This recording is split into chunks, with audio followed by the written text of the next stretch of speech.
নবীজি বলেছেন, কেউ যদি ভাঙ্গা অন্তর জোড়া লাগায় তাকে বিনা হিসাবে জান্নাতে দেবে। তাহলে কেউ যদি জোড়া অন্তর ভেঙে দেয় সে তো বিনা হিসাবে জাহান্নামে যাবে।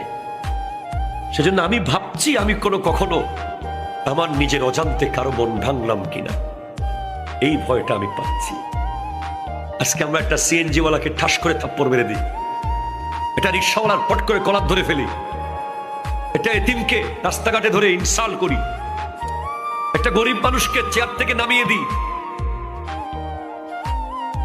একটা ফকিরকে অপমান করি, অপদস্থ করে কথা বলি, কোরবানির দিন গোশতের টুকরো একটু বেশি দিতে হবে বলে দরজা বন্ধ করে দিই। কত অন্তর আমরা ভেঙে দিই, কতজনকে মায়ের বুক থেকে আজ চলে যেতে বাধ্য করেছি আমরা,